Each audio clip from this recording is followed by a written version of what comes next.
took over a job where their teacher just left over Christmas break and he never came back. And I get it, to be honest. These kids were mean. They would bully me, they loved to roast me. Mostly just mustache shit. You look like such and such cartoon villain, like in Waluigi or Dr. Eggman or whatever. Which is fine, this was a choice. But once in a while they'd say something will cut a little deeper. Like about a month into the job, I was writing at the whiteboard, and this kid behind me was like, "He got no ass." Yeah. That one hit a little different. I didn't even say anything about it. I didn't want to draw more attention to the situation. I wasn't even sure which girl said it. There were 3 mean girls that sit next to each other, and they're all wearing masks, but got very self-conscious about it. And then on any time I write at the board, I just really arch my back. Started doing squats during my prep periods. And that last week I was just dropping markers all over the place. And I didn't see my progress. Why are you wearing those shorts, Mr. Curry? Here's how I would get back at him, how I would retaliate. My big move, I would make new seating charts all the time. I can get real petty with it, not even try to hide it. You fuck with me one day, you and your best friends are at opposite corners of the room. You can make fun of my ass, you can sit up front. Sounds negative. It wasn't all about separating kids. I would also like to bring certain kids together, like certain kids who I think make cute couples. I would sit them next to each other. Sign a long-term project with your elbow partner. I work on this outside of class. My last seating chart I made, about a week before I made it, I noticed these 2 girls playing MASH. You guys remember MASH? Alright, if you don't remember it, all you gotta know is a little game kids play to predict the future, and at a certain point you write down 4 people you have a crush on, and I saw that, took a little mental note of one of their crushes, and guess who ended up sitting north, south, east, and west of her?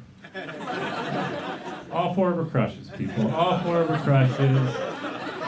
And she did nothing with it. She had no game. Very disappointed in Crystal. Speaking of game, I have a date tomorrow here in San Francisco, actually. Thank you. Much more supportive of love than education. Chill. Not sure where we're going to meet up. We met online last time and keeping up with her. But one thing she put in her dating profile, she said, "I like to be dominated."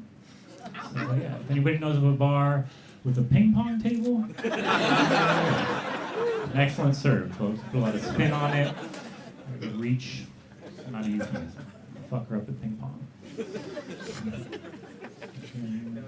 I like dating during the pandemic, actually. There weren't a lot of bars open, which meant like park dates and shit, which I could afford. I like that.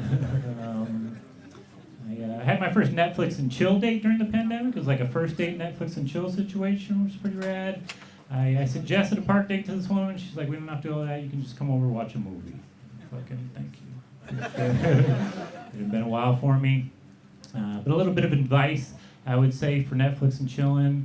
One thing I would just say, pick a light movie. People started boning up on their civil rights history during the pandemic and shit. Maybe just do that on your own time. I don't know. I usually like to browse for a while, but I felt rushed, so I ended up just rushing my pick, going with something on my queue at the time. I wanted this Bikram documentary. I don't know if anybody saw it, the hot yoga guy. For those of you who haven't seen it, what it is, it's like 10 minutes on Bikram's rise to fame, then just like an hour and a half of sexual assault stories. Not the best thing to get a woman in the mood. I don't know. I didn't make my move during that first 10 minutes. I didn't know where to go. I ended up switching it. I went with an episode of Queer Eye. I like that show. It seemed like a safe bet. It's real positive, but that also wasn't necessarily the best choice for me, at least, because that show gets real sentimental. And people have emotional breakthroughs. And I'm a bit of a softie. And I don't know if anyone here's ever started crying while you have a finger inside of someone before. Yeah, it can really shift the mood in the room, you guys. The trip, I could actually feel her vagina dry up in real time. I formed a Chinese finger trap situation. Terrifying. Sorry for leaving you with that image. That's it for me. Thank you very much. I'm Matt Curry.